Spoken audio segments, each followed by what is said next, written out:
Hey guys, welcome to part 2 of Surds.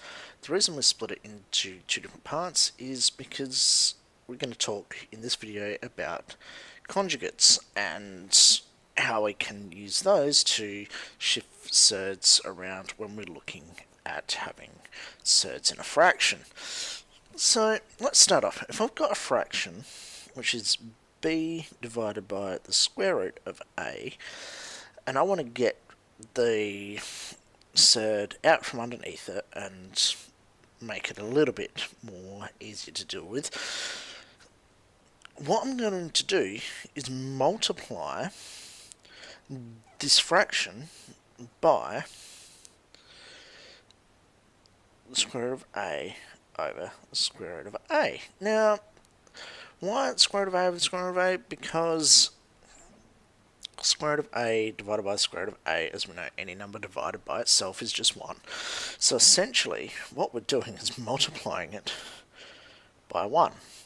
But what this will actually equal is b root a over a, because a times a, or square root of a times the square root of a is just a. This makes it a bit easier to deal with when we're going to be looking at adding fractions together, or if we're going to try and simplify things. It just makes it a lot easier to deal with the radical, or the surd, being at the top rather than down the bottom.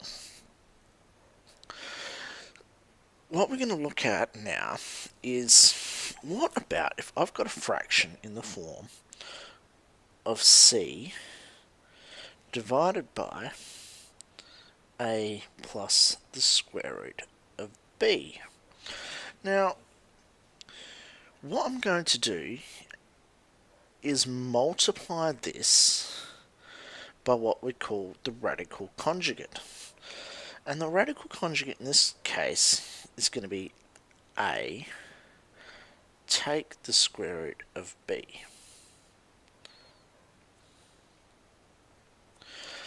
See, what we've done here, we've changed the sign, we've changed the plus sign here into a negative, and we'll multiply it together. Now remember that this whole section here still just equals 1, because a divided by a is just 1, and b, square root of a divided by square root of b is just 1.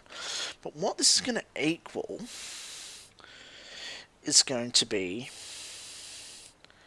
ac take c root b divided by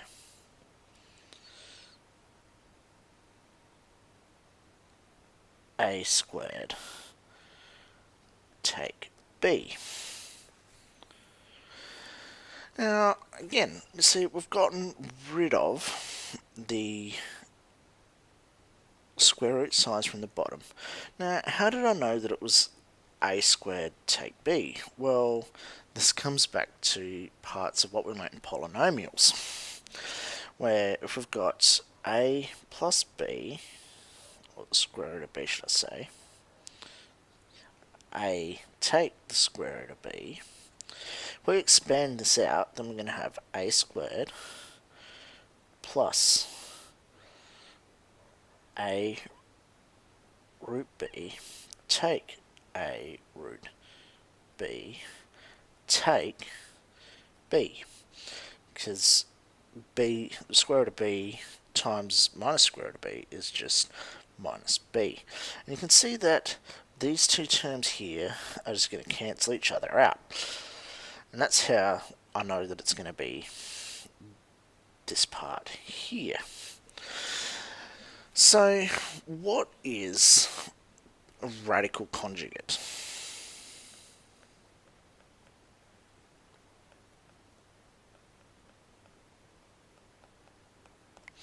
Well, what that is, it's going to be, in any case where we've got a fraction that looks like this one, it's a plus square root of b, or a take square root of b.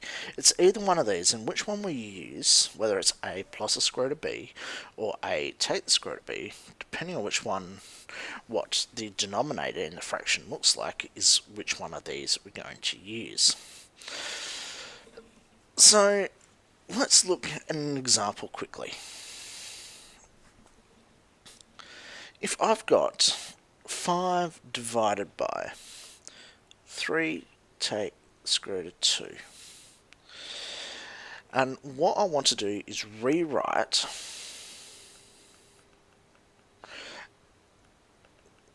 with an integer denominator. Now, an integer denominator, that just means that we're dealing with a single digit, one whole number. As we know, the square root of 2 is an irrational number, it just goes on forever.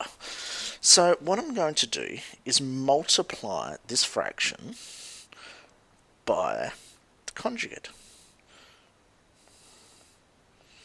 And in this case, it's going to be 3 plus the square root of 2. Because we have a negative sign here, I'm changing it to a positive here. And what this is going to equal is going to be 15, because 3 times 5 is 15, plus 5 root 2 divided by 3 squared, which is 9, take 2. Now remember that it was, as we saw previously, that it was a squared take b.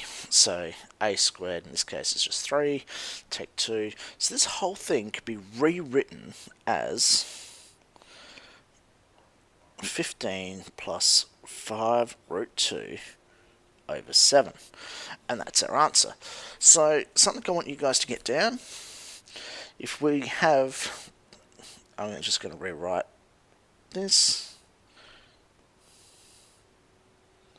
and we multiply it by the conjugate,